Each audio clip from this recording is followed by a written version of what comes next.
আসসালামু আলাইকুম ওয়া বারাকাতুহু। সম্মানিত অডিয়েন্স এবং শিক্ষার্থী বন্ধুরা, তোমাদের প্রত্যেককে জানাচ্ছি ড্রিম প্যারাডাইস টিচিং হোমের পক্ষ থেকে আন্তরিক অভিনন্দন ও শুভেচ্ছা। আমি আজকে তোমাদের সাথে আলোচনা করব তোমাদের গণিত বইয়ের অনুশীলনী 7.2 হতে কিছু গুরুত্বপূর্ণ অঙ্ক নিয়ে। আশা করছি মনোযোগ সহকারে ক্লাসটি দেখবে। ক্লাসটি দেখার সাথে সাথে তোমাদেরকে একটি রিকোয়েস্ট করব, সেটি হলো ক্লাসটি যদি শিক্ষার উদ্দেশ্যে দেখে থাকো অবশ্যই খাতা কলম বই নিয়ে বসবে, যাতে আমার অঙ্ক দেখার সাথে সাথে তোমরা নিজেরাও চর্চা করতে পারো। এবং বাকি যে অঙ্কগুলো হুবহু মিল আছে সেই অঙ্কগুলো কিন্তু আমি করিয়ে দিচ্ছি না, তোমরা নিজেরাই বাসায় ওই অঙ্কগুলো চর্চা করবে। আশা করছি তোমাদের কাছে ক্লাসটা ভালোই লাগবে। 13 নম্বর অঙ্কটা নিয়ে আলোচনা করছি। একটি ক্রিকেট খেলায় ইমন ও সুমনের মোট রান সংখ্যা হলো 58। ইমনের রান সংখ্যা সুমনের রান সংখ্যার দ্বিগুণের চেয়ে 5 কম। তাহলে ইমনের রান সংখ্যা হবে সুমনের রান সংখ্যা। আমাকে আগে সুমনের রান সংখ্যাকে একটা অজ্ঞাত রাশি হিসেবে চলক হিসেবে ধরতে হবে। ইমনের রান সংখ্যা কত? এখানে আমি সুমনের রান সংখ্যাকে অজ্ঞাত রাশি হিসেবে ধরবো, অর্থাৎ এক্স হিসেবে ধরবো। মনে করি সুমনের রান সংখ্যা এক্স। তাহলে সুমনের রান সংখ্যা যদি এক্স হয়, ইমনের রান সংখ্যা হবে, ইমনের রান সংখ্যা সুমনের রান সংখ্যা, ইমনের রান সংখ্যা সুমনের, সুমনের মানে কার? এক্স এর 6 গুণ দ্বিগুণের। তাহলে এক্স এর দ্বিগুণ হলো 2x। এক্স এর দ্বিগুণ কত? 2x। দ্বিগুণের চেয়ে 5 কম, অর্থাৎ -5। -5। আবার বলছি, ইমনের রান সংখ্যা হবে সুমনের রান সংখ্যার, অর্থাৎ এক্স এর কয় গুণের চেয়ে? দ্বিগুণের চেয়ে। সেজন্য 2x। কত কম? 5 কম, সেজন্য -5। এখন দুজনের মোট রান সংখ্যা হলো কত? 58। তাহলে আমি লিখতে পারি প্রশ্ন মতে x প্লাস সুমন ইমন দুজনের রান 2x - 5 ইকুয়াল, অর্থাৎ দুইজনের রান সংখ্যা হলো মোট কত? 58। বা x 2x যোগ করলে হয় 3x ইকুয়াল 58টা বসালাম, 5 এর আগে মাইনাস, বিপরীত পাশে গেলে প্লাস, +5। বা x ইকুয়াল 58 আর 5 যোগ করলে 63। 63 বসালাম, এখানে 3 গুণ অবস্থায় আছে, বিপরীত পাশে গেলে ভাগ হবে, অর্থাৎ নিচে আসবে 3। 3 দিয়ে 63 কে ভাগ করতে হবে, ভাগ করলে থাকে x equal to 21। x equal to কত? 21। তাহলে x মানে কার রান? সুমনের রান। তাহলে সুমনের রান কত? 21। প্রশ্ন চাই ইমনের রান সংখ্যা কত? সুতরাং ইমনের রান সংখ্যা হবে 2 লিখে x এর মান বসাতে হবে, 5 বিয়োগ করতে হবে। সুতরাং ইমনের রান সংখ্যা 2 ইনটু x এর মান আছে 21, এই যে এখানে x আছে, x এর জায়গায় 21 বসাতে হবে, -5। 21 দুগুণে 42, -5 সমান 37। অর্থাৎ ইমনের রান সংখ্যা হবে 37। প্রশ্নে ইমনের রান সংখ্যা চাই, সেজন্য আমি ইমনের রান সংখ্যা লিখেছি। আর এখানে সুমনের রান সংখ্যা হবে 21। এখানে সবচেয়ে বড় বিষয় যেটা, সেটা হলো তোমাকে আগে প্রশ্নটা বুঝতে হবে। প্রশ্নটা বুঝে শুনে তোমাকে একটা সমীকরণ গঠন করতে হবে। সমীকরণ যদি গঠন করতে পারো, বাকি কাজগুলো আমরা আগেও অনেকবার করেছি, সেটার মতো করে আমরা সমাধান করে ফেলবো। সুতরাং নির্ণয় ইমনের রান সংখ্যা হবে কত? 37। এখন 14 নম্বর অঙ্কটি আলোচনা করছি। একটি ট্রেন ঘন্টায় 30 কিলোমিটার বেগে চলে কমলাপুর স্টেশন থেকে নারায়ণগঞ্জ পৌঁছালো। ট্রেন ঘন্টায় 30 কিলোমিটার, অর্থাৎ ট্রেনটি 30 কিলোমিটার যায় কয় ঘন্টায়? 1 ঘন্টায়। সেই বেগে সে কমলাপুর স্টেশন থেকে কোথায় পৌঁছলো? নারায়ণগঞ্জ।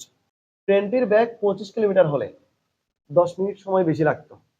অর্থাৎ ট্রেনটি 30 কিলোমিটার চলতেছে এখন, যদি ট্রেনটির বেগ ঘন্টায় 25 কিলোমিটার হতো, আরো 10 মিনিট সময় অতিরিক্ত লাগতো।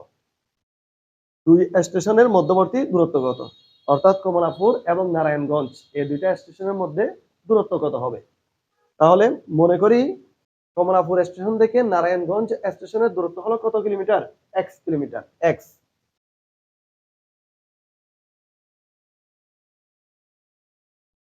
মনে করি দুই স্টেশনের মধ্যবর্তী দূরত্ব x কিলোমিটার। এখন যেহেতু ট্রেনটা ঘন্টায় 30 কিলোমিটার বেগে চলে, তাহলে আমি বলতে পারি ট্রেনটি 30 কিলোমিটার যায় 1 ঘন্টায় অথবা 60 মিনিটে।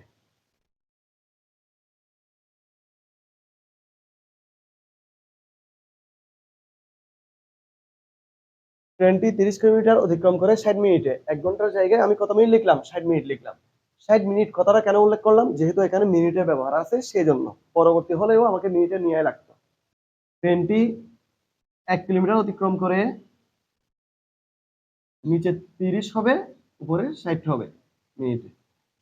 সুতরাং ট্রেনটি কত কিলোমিটার অতিক্রম করবে? x kilometre.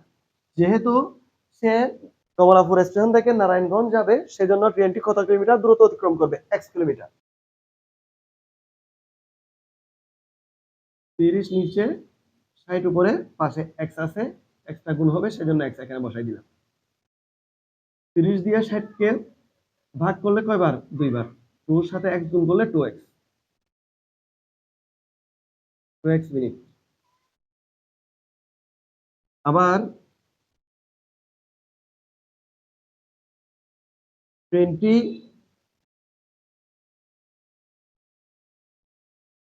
25 কিলোমিটার অতিক্রম করে 60 মিনিটে। যেহেতু এখানে উল্লেখ আছে ট্রেনটির বেগ 25 কিলোমিটার হলে। একইভাবে ট্রেনটি 1 কিলোমিটার অতিক্রম করবে 25 ভাগের 60 মিনিটে। সুতরাং ট্রেনটি x কিলোমিটার অতিক্রম করে। x কিলোমিটার অতিক্রম করবে, 25 নিচে হবে, 60 উপরে ইন্টু x ইকুয়াল 5 দিয়ে যদি 25 কে ভাগ করি 5 বার, 5 দিয়ে যদি 60 কে ভাগ করা হয় 5 12 60, আর এদিকে থাকে x, 12x। অর্থাৎ ট্রেনটি যদি 30 কিলোমিটার বেগে ওই দুই স্টেশনের মধ্যে চলাচল করত, তাহলে তাকে 2x মিনিট সময় বের করা লাগতো। আবার ট্রেনটি যদি 25 কিলোমিটার বেগে ওই দুই স্টেশনের মধ্যে চলাচল করে, সেক্ষেত্রে তার সময় লাগবে 5 ভাগের 12x, অর্থাৎ 12x/5। তাহলে এই দুইটার সময়ের মধ্যে অবশ্যই ব্যবধান আছে। ব্যবধানটা কত মিনিট? 10 মিনিট। ব্যবধানের অঙ্ক সবসময় বিয়োগ হবে। তুলনা করা, পার্থক্য, ব্যবধান বিয়োগ হয়। প্রশ্ন মতে যেহেতু এ সময়টা বড়, এ সময়টা ছোট। কিভাবে বুঝলাম? যেহেতু 25 কিলোমিটার অতিক্রম করবে ঘন্টায়, তাহলে তার সময়টা বেশি ব্যয় হবে তার চেয়ে 30 কিলোমিটার অতিক্রম করার চেয়ে। সেজন্য এই ঘন্টাটা বড় হবে, এই ঘন্টাটা ছোট হবে। অর্থাৎ আমি 12x/5 minus 2x equal to 10 minute লিখব।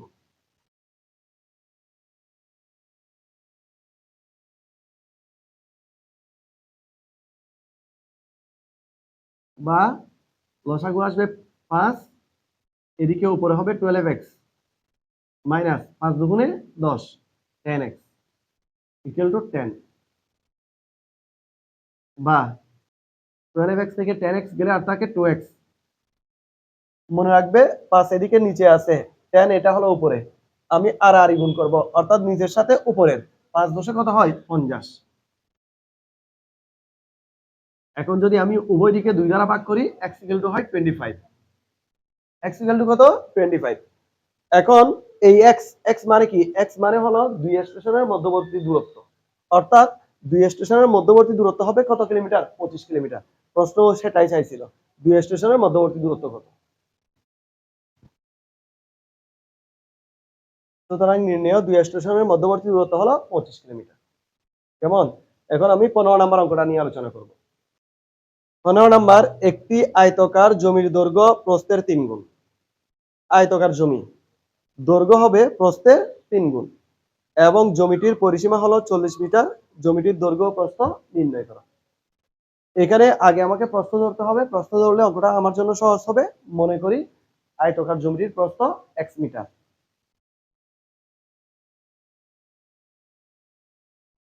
তাহলে আয়তকার জমিটির প্রস্থ যদি x মিটার হয়, দৈর্ঘ্য হবে প্রস্থের কয় গুণ? 3 গুণ, অর্থাৎ দৈর্ঘ্য হবে 3x।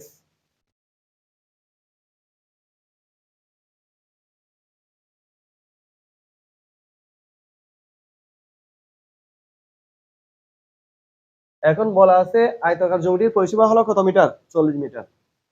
জমির পরিসীমা, আয়তকার কোন ক্ষেত্রের পরিসীমা সূত্র হলো 2 ইন্টু দৈর্ঘ্য প্লাস প্রস্থ। সুতরাং আমরা লিখব, আমরা জানি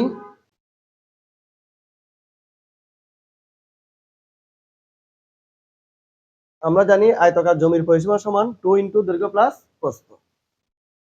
প্রশ্ন মতে এখন দেখো দৈর্ঘ্য দিয়ে আছে, প্রস্থ দিয়ে আছে। দৈর্ঘ্য কত 3x, প্রস্থ কত x। আমি সেই জিনিসটা এখানে বসাবো। দৈর্ঘ্যের জায়গায় 3x লিখলাম প্লাস প্রস্থের জায়গায় x লিখলাম ইকুয়াল 40 মিটার। এটা 2 ধরবো, 3x আর x এর যোগ করলে কত হয় 4x।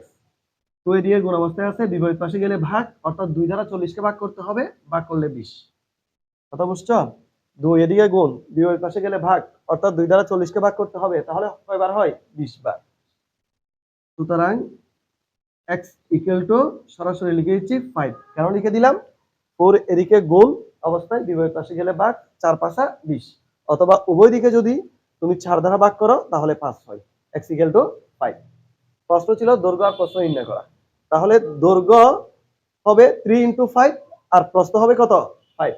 যেহেতু x এর মান কত আছে 5 আছে, যেহেতু আমি x এর মান 5 পেয়েছি, তাহলে এই যে প্রস্থের জায়গায় কত লিখবো 5 মিটার। আর এদিকে দৈর্ঘ্য যেহেতু 3x আছে, 3 ইন্টু 5 লিখবো। 3 ইন্টু কত 5 সমান 3 5 কত মিটার 15 মিটার। তোমরা এর নিচে লিখবে। সুতরাং নির্ণেয় দৈর্ঘ্য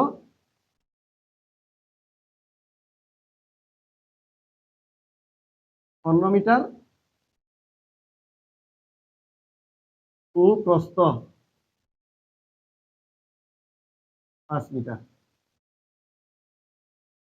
এটাই হলো তোমাদের 15 নম্বর প্রশ্নের সমাধান।